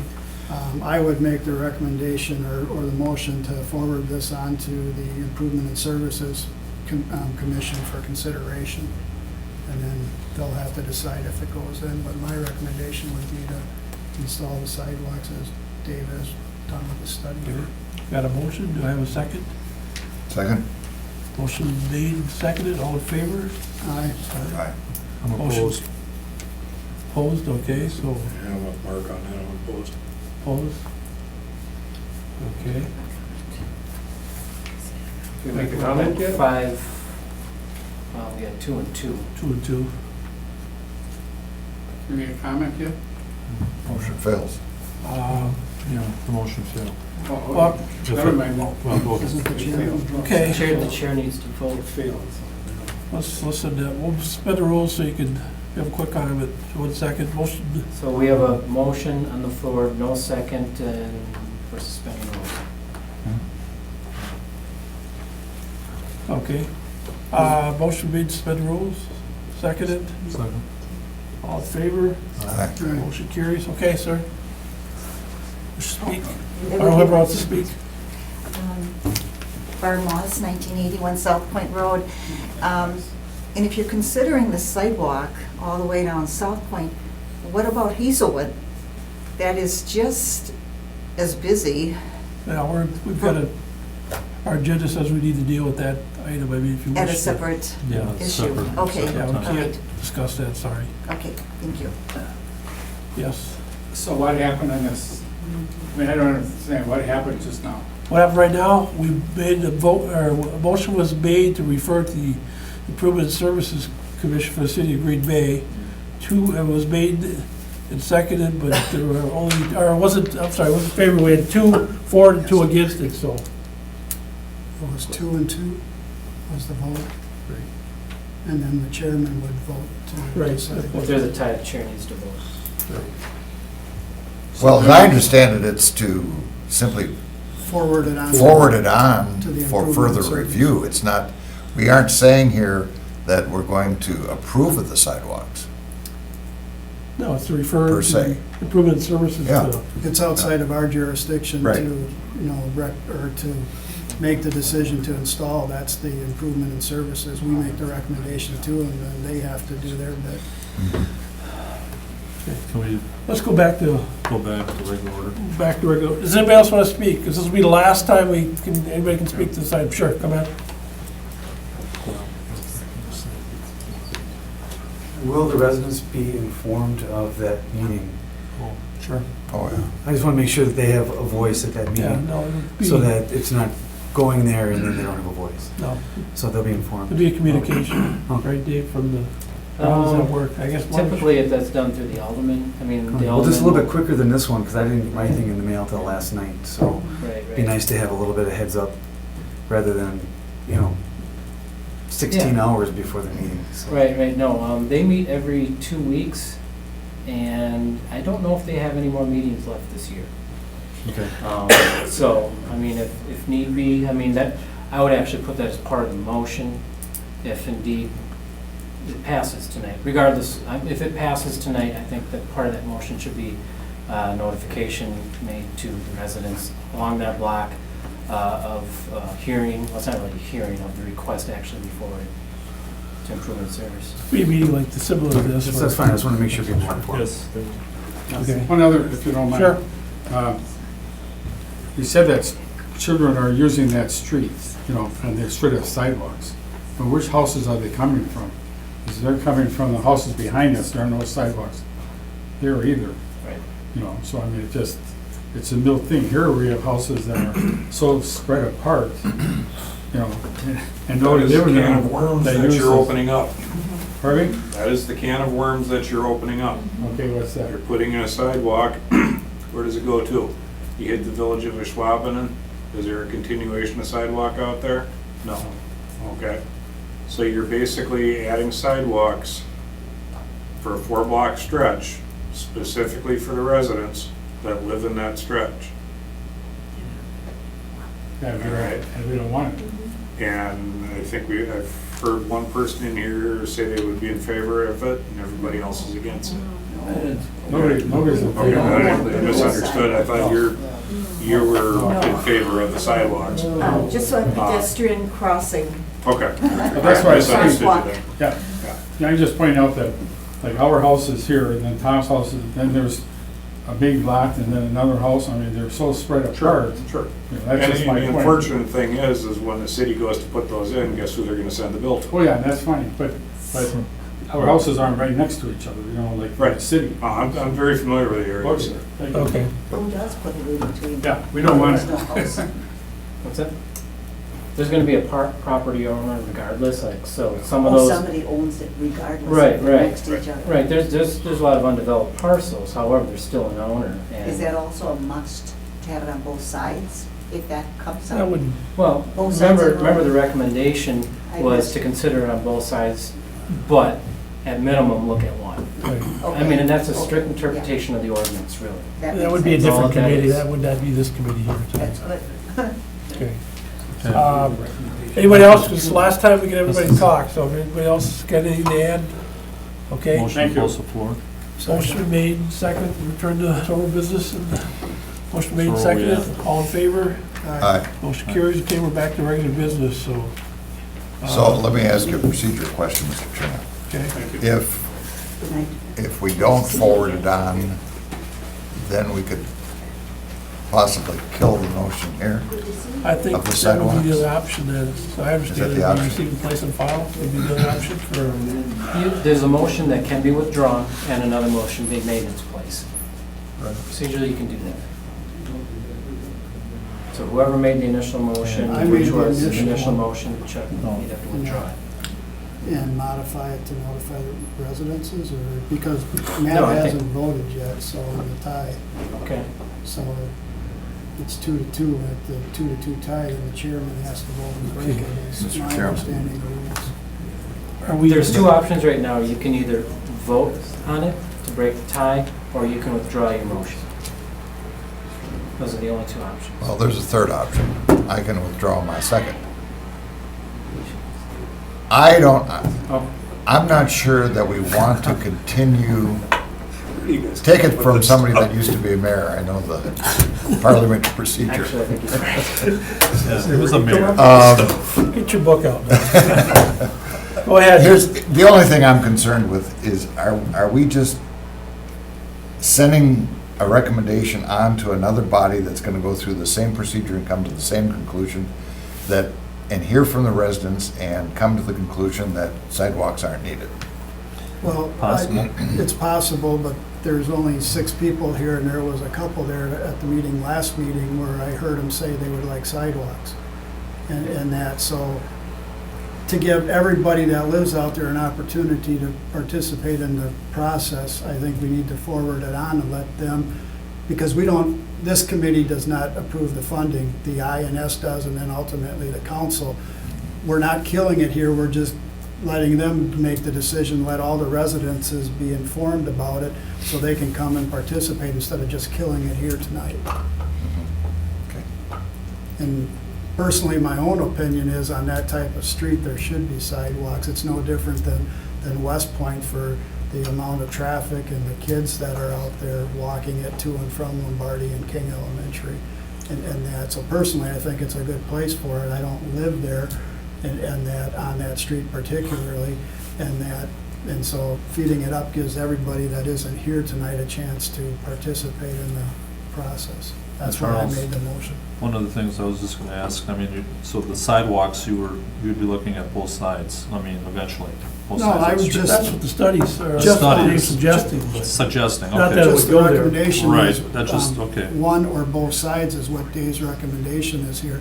And then it's, if they, meaning I and S, decides they want to go forward, then they'll actually look at Right. the engineering and Well, decide where it is and what width and. Of course, going north of there, I know we're not talking about that area, but you're gonna have some areas with, others without, you know, so is this a piecemeal type of thing that we're gonna have to go through well, each north time? of there, you have it on Is the it all west the way? side, On the west side? but Yeah, not on on the the west east side. side. The west side, it's all the way, but we can only vote on from Cormier to Hazelwood, Mhm. because that's what's on I know. the agenda. I and S, they could, you know, in their study, I think they could expand the limits, I would think, based upon that. or- INS would be addressing the limits presented to them. They can't modify it. Okay. Well, let's get back to our original, So motion was made, So we had a motion made, a motion seconded that was withdrawn. That's what I'm hearing. okay. That's what's on the floor. So we have no second. No, I seconded it. But you Well, you're withdrew. withdrawing it. Well, I didn't do that yet. Well, okay. Okay. I said I could. All right, well, do you want to this? Do you want? I am. I said that was an option. I Okay. didn't We do got a it. motion. Okay, in response, Mr. Chairman, to Chuck's comment, if the purpose of the motion is to allow greater citizen participation, I support the motion. I'm not so certain I agree with Chuck on putting the sidewalks in. I agree that it would be great to have sidewalks on both sides of the street, but unfortunately, the ordinance wasn't passed until after that area was developed. And so to go back and cut all those trees down and tear up everybody's lawn, I'm not so certain that that's something that I could support, and I'm not so certain that financially, INS is gonna be too pleased to look at the bill that would be coming for it. So I guess if, Chuck, if it's to get more citizen participation, I will keep my motion, or keep my second. Well, I don't think it's anything we can, our commission cannot say one way or the other. I mean. No, I so understand that. The purpose of sending INS would be to have them, that's the body, city body that needs to look at it. So we can't decide here, so. You're simply making a recommendation. Recommendation, where to move this motion to, Right. so. So we had a motion. What are you gonna? I think with that being said, Commissioner I seconded. You're gonna second, leave the okay. second. Okay, so we've got a motion that's been made and seconded. Next up is all in favor? Aye? Aye. 2. you were saying aye? Me? Aye. So you got For further study, I will say aye, Okay, for so further study. 3-1 to You refer. know, in that respect, further study, I'll go along with that. Okay, Okay. all right, so let's maybe vote again here then. Motion been made, seconded, all in favor? Aye. Motion carries. Okay. 8, to refer to staff for a speed study of West Point Road from South Point Road to Packland Drive. Okay, last packet, I promise.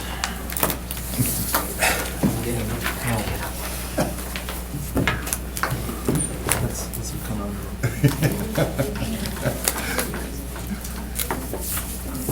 Chuck's always causing problems. It is what it is. That's right. Are we ready? Yep, proceed. We're always ready. All right, West Point Road, this was a simple speed survey. And when we do speed, or I should say speed study, which is different than a speed survey, which is the same as what we have out there. Speed study goes into a little bit of what we had done before, which is looking at what is the posted speed limit, what should the road be posted based off of an engineering study, what can we do, if anything, if a problem exists. So, I guess for the gallery's sake here as well, I am going to bring this study up.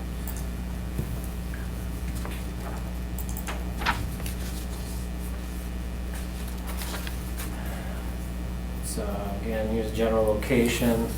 We're talking Lombardi Middle, so we're talking from Lombardi Middle east all the way to the signal of Packland Drive.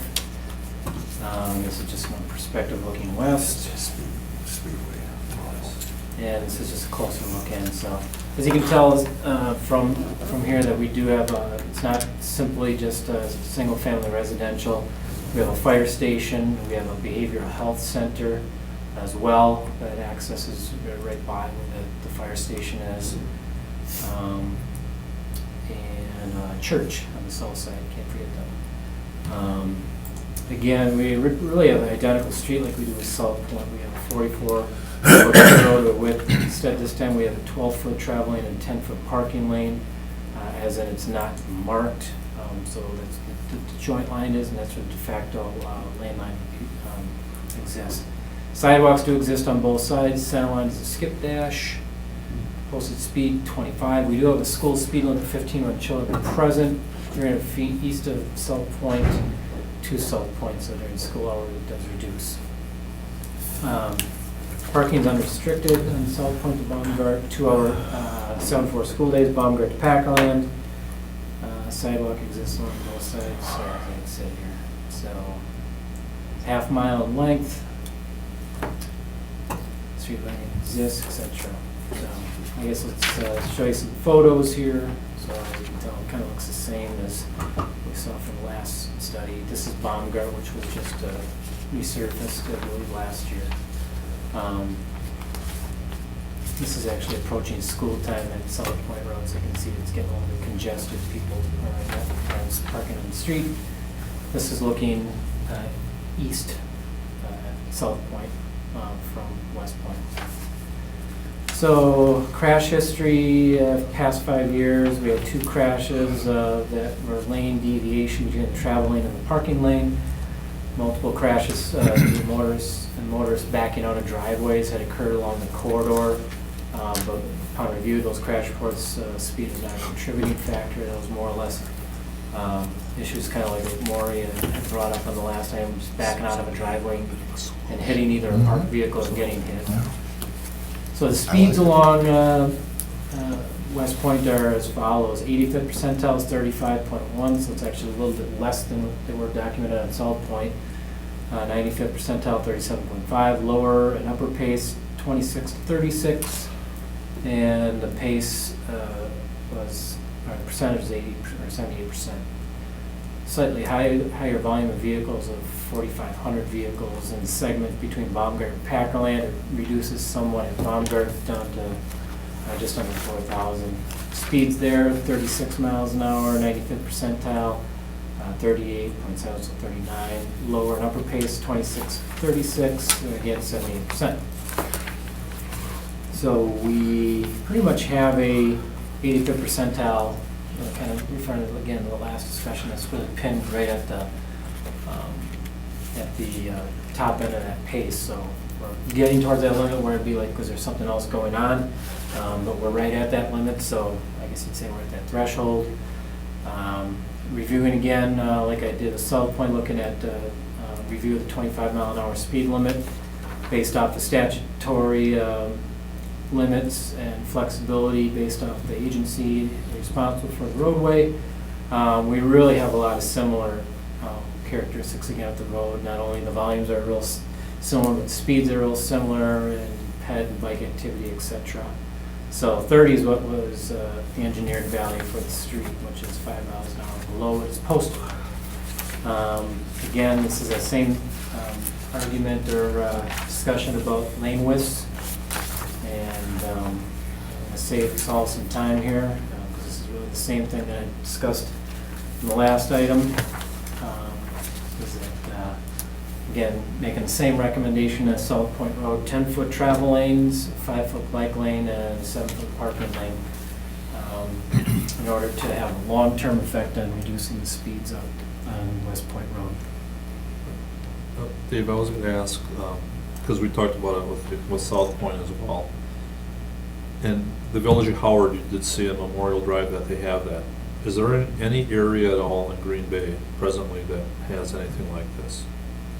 Yeah, we've got a series of bike lanes throughout our downtown. But as far as, well, with the downtown area, but I'm looking at, they have the Sharrows and all that type of thing too. I'm talking specific. Specific. Yeah, Dousman Street, actually, in our downtown coming out. We've got parking still on the street, bike lanes and travel lanes. I believe the travel lanes are more than 11, 12 feet. Those are probably 48 plus clear road width streets. Baird is another one where we've got bike lanes with parking on the street. I guess what I was asking, I know that there are others, but I guess what I was trying to say is that the width that we have with this particular road, it seems comparable to South Point, and I'm just, Identical. Identical. So like Dousman and some of these other roads are a little bit narrower, aren't they? As far as pavement? Some are wider, some are about the same. Okay. Yep. But I guess I'm just trying to look parking is at- available, this is the minimum width I would go. 44 is the minimum width I would go with this sort of a With that proposal. type Otherwise, of you start proposal. getting into substandard lane widths, and obviously we don't want to start jeopardizing safety that way. But if we shrink it down to a point to where it still is an Right. acceptable width by AASHTO criteria, that has been known to have long-term effects on reducing speeds. I mean, at first that's blush, I like this concept I do a too. lot. So I'm just saying that, if we can use this in the future as well, I personally think it's a great idea. But like I said, it all depends on the width of the road, that type thing too. But Minimum was 44? 44 total, right? And what 10 is the normal residential street? Varies. But- Varies Varies. a A lot. lot of the residentials, non-collectors. You gotta remember, both of these studies revolve It around was 36. identified collector roadways. Right. Not all of them are necessarily 100% residential. South Point just happens to be in that segment. Right. You go north on South Point, in the area that has sidewalk on the west side, you have a park on one side, which is just less driveways, but then you have also a church as well, and then a school up on the north end of it. Well, if this works, we should consider it in other other. areas of the city because it's a lot cheaper than having the lieutenant send his people out there getting speeders. Doesn't make the city any money though. Well, Well, we'll find out if they go. I want to go on the record and tell you that the police department is not a revenue generating agency, sir. Right. My bad. I apologize for It's telling you. okay. I'd like to see something like this in my neighborhood on Abrams. I think Abrams would be wide enough to do this, but let's see if this works, you know? I'll make a motion to accept the recommendations as I presented. think we have somebody by. Oh, somebody else? Yeah, I think you were here for last one, so would you like to speak, address this item as we're proposing to do, or? I mean, if you need to open it, We- so I can comment. Yeah, we can do Yes. that. I mean, Please you've go ahead, yeah. I'll make a motion on you the deserve it, floor. you've been here long enough, so. Okay. Okay, motion been made, second, suspend the rules, all in favor? Aye. Aye. Motion. I Yeah, just have my 13-page dissertation I want to. My bedtime's at 9:30. 13 pages, look at, I got you beat by one. My name's Jeffrey Bunker, I'm 2673 West Point Road. And, yeah, if the recommendation from the traffic engineer is going to be this, which is what he amounted to for South Point, I think I guess I would say it's a very good starting point. What I would say is, I would like to see how it works. You know, the proof is in actually seeing it decrease the speeds. And I think your terminology was long-term. Long-term, it decreases the speed. I would suggest in this area that it would still take, because it's engineering, which this is, it's education and enforcement, if I got it right from the last meeting, it's the three E's. Yeah, so I think that's part of it, and I think this is a good starting point to try and pull that. I'm a little concerned that you're probably still gonna see, which we do see there, is we still see a lot of passing on the right. And especially early morning drive and afternoon drive. People will pass on the right. Now, that is actually legal, sir. I know it's illegal. I know it's illegal. No, it is legal. It is legal there, but not at 45 miles an hour. No, that I would agree with. Okay. They're violating the speed limit. Right. Right. Yeah, That's nobody's speed passing, issue, right? nobody's passing on the right doing 25. Because Right. I would agree that maneuver would be legal. But, Just ask a clarifying question of the lieutenant.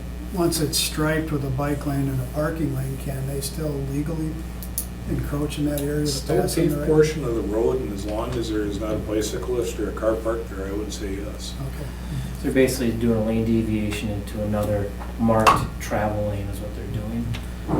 I think, and this is just my professional opinion, is that I think that activity will decrease as they see the number of lines increase. Right. And they're like, ooh, Yeah, I you know, would maybe agree this with isn't that. such a good idea. I think the average driver is gonna look at that number of lines and at least Think about for, it. the unforeseen how long future, it's gonna create a little bit of confusion, and they know they're safe if they stay between the first two lines, so they're probably gonna stay there.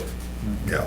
And the other thing real quick, just while it's on my mind, of those I'm gonna forget, is, I don't know if I said it at the last one, but in West Point, I'm sure that you've seen some heavy trucks. I think that the reduced lane list will deter trucks from using those two roads. yeah, and I've been keeping a little bit more closer eye on truck traffic, and I don't see the really big trucks. I mean, I will see like some single axle stuff and, not super big trucks though. And I've- Semi-tractor trailer. I haven't seen any yesterday, I'll give it to you. Yeah, I haven't seen that. And I guess one of the things that I would suggest, that if you make this change on West Point, now we were talking from South Point to Packerland, and would that be the only place you would put this? My actual recommendation in the study that the commissioners have is actually not only to stripe this area, but to also refer to staff to restripe West Point from basically just east of Hillcrest all the way through that entire area. To the west. out to the west of Mhm. King Elementary. and Yeah, up. Okay. Okay, oh yeah, so that whole strip, and I would agree with that as well, and then I would also say that I would stripe it from Packerland down to the grade school too, which would be, MacArthur down in. Hobart, I think is the Hobart. cross street there. I would do that. You could do it to Wood, which would be that next, actually, that is where the Yeah, stop sign, Wood, that right. the three-way is there. Just to reinforce because that's basically, for there you'd be going from elementary school to junior high, through the high school district, back down to an elementary school. So you create this corridor of consistency that it's more of a school district that they're trying to put this through, that I would see as. Right. And there's certain possibility we can look at in the future. As of right now, my recommendation, just because I wanted to take it, that area past the signal. I mean, there's a little bit of a difference in, spacing of driveways, things like that. Once you start getting further into downtown, your lot sizes Gets get a little bit tighter. smaller. So there's a little bit of a change. Your actual average spacing pretty much is consistent all the way up to Hillcrest, which is why I made the recommendation, at least study it further to the west. But yes, there's no doubt that, maybe in the future we can look at that. Yeah, just makes, that's a school district there too. Well, and for future reference, we could bring this up, that other area then. We're just specifically looking at Packerland to South Point. South. Right, we're starting to cross district boundaries and everything too now. We can only talk about that today. But Right. I think we're, I'm that's a definitely good point. open to that. And other than that, Jeffrey, do you still have a hard time backing out of your driveway in that because of traffic and such? well. I think that came up at the last meeting. Some people were bringing it up. Yeah, well, we've actually taken to, backing our vehicle in sort of lower traffic times. If we get the opportunity, we will back in so that when we do leave, we're just driving straight out. It's safer. It's safer at any time, Right. but it's certainly, yeah. Well, We see a lot of people, our next door neighbor literally, maneuvers their vehicle so that they can drive out, so, yeah. But I'm real comfortable, with this as a starting point. Something similar to this was actually recommended several years ago. It didn't go anywhere. They were just gonna, white stripe like South Point is now. But I think creating the bike lane is, I think, a really good idea because it's consistent with what's occurring in a lot of other parts of the city, so people are gonna recognize that it's consistent with what else is going on in the city, so I think it's, like I said, it's a good starting point. I guess the one question I had is because I did see the tubes go out on West Point, but they were only out there for a short period of time. We had to pull them because of Right, there was threat that- of a Snow, snow yep. operation. So they were only out there, how long were they out there? We put them out, I think, 9 o'clock on Wednesday, so they continued, basically the majority of Wednesday, all day Thursday. Friday, I think they picked them up between noon and 1. Right, yeah, so that's a You got over 2 days of good data. data, yeah. And I can tell you that. But I'd like to looked see- at these things from day to day and they really don't fluctuate too much. But I would like to see the weekend data. Because I think it really, from my perspective, on the weekends, it really gets to be the wild, wild west out there. It just is what it is. But I do appreciate all the work that this committee and other committees do for us, so I appreciate it. Thank you. Okay. Thank you for your comments. Thank you. Right, Motion to return to normal business. So moved. second. Second, all in favor? Aye. Motion carries. Back to normal business. Let me ask you this, for the motion for this, part of me wants to say that I'd like to see, because this is somewhat new, at least for these areas, to revisit it, maybe in 6 months or a year maybe, to look at the results. Where have we come to? Has it worked out well? And I don't know if you can rank it A, B, C, or D or what, but just a general feeling of something like this, because I have a feel good about this right now. But after 1 year, as Jeffrey said too, I would like to know in a year that this is working. So I guess with the motion I would make is to approve the recommendations with the ability for this committee to look at this situation. And I'm trying to figure out whether we want to make it 6 months or 1 year. Well, you won't get it in until the spring. So I'd say 1 year. I'll say 1 year. So, and I'm guessing you could maybe just make the request then, or do you want to actually say refer to staff or study to come back in end of 2016 with speed results? Well, the recommendations, Of these two corridors. I'm going for the recommendations here. But along with that, I would like to just add that in 1 year, just to look at this specific issue and say, did it work or not? Is it Right. working or isn't it? Right, and the other thing to understand too is Charles, part of, go ahead if you want to Can help I me. ask a clarifying Yeah, question? go ahead with that. Is it 1 year from today or 1 year from installation? Because I would Uh, think you'd want to get a whole year's I would think of installation. data, so just wanted to Installation. clarify the 1 year. I would say because we were already going into 2017 then, and it's 2015 now, that we should probably maybe just revisit that as a separate request. And Mark, if you're still on the Yeah. commission at that time, then feel free to bring it forward. Right, but like I said, is that something I'll totally remember? I guess I just wanted to build that in so that, I think we're gonna see more opportunities for this. I think it'll come up in other places Right. in the city. So- and I'm not Right. saying I would forget that, because I'll remember this, but, sometimes I like to just have something added so that, okay, it's just more a courtesy, if need be, just to study it, to look at Siri works wonders when it comes down to reminders, just so you know. it. I don't have Siri, sorry. Yes, you do. I don't. No? Can you get Siri getting this thing for me? I'll, So, We So don't does say that, we'll does that withdraw. make sense? Do you want me to withdraw that, or what? I mean, I don't know. I that's just, up. So, we got the recommendations, do we have? We put however we want it. You wanna put that? I'm just Review it saying, and I make a motion to accept the Review and spring it. recommendations provided by Dave Hansen on this. And also that 1 year from installation, to look at this project to see what level we're at, what level of success we've attained. Second. motion been made and seconded. All in favor? Aye. Motion carries. Now, we- 9. One clarifying point, we didn't do that on the last one, for South Point. And I just thought of it for this one. So I don't know if that's something that could be revisited as well. Is it something that just look at both of them? Should we just, Yeah, I should we mean, do?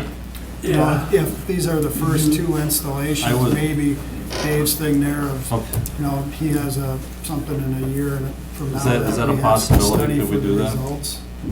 Yeah, this is probably, it'd be good to see both of them. Because they're on the same agenda, so Mark, I can think of two spots right off the top of my head, close to that area, that I'd like to see the exact same thing done, basically for the speed control. Okay, well, And I think Matt nailed it. We take a look at this, and I think we're gonna be looking at it again, probably within 6 months, because it appears to be a very viable idea, so. so am I belaboring this at all? Because it's the first two times that we're looking at this specific. I think it'll come up. I think we'll. It'll come up again, but, for this first time around, I think it would be nice to look at both of these situations, 1 year from installation, and just see. I think Where that's we kind at? of what you meant in Yes. your motion. Well, your motion So, was why don't that you for just West put that- Point Road specifically, because that was the issue. Because that right? was this The item action. here. However, I can tell you at staff level, that's something, if we're gonna deploy them out there, we might as well try it there at the Well, same just- time, since they're gonna be. Okay. If you can include that, I would Marketing. appreciate that. Yeah. Okay, that's it. Okay.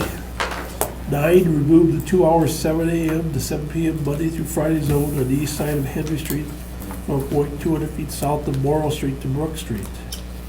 I guess 9 and 10 probably run together, Dave? 9 and 10. 9 and 10 are the same, yeah, removal of one, this was that one where we moved the 2 hour zone to the south by 80 feet. And they were just looking for a couple of extra spots on the street, so.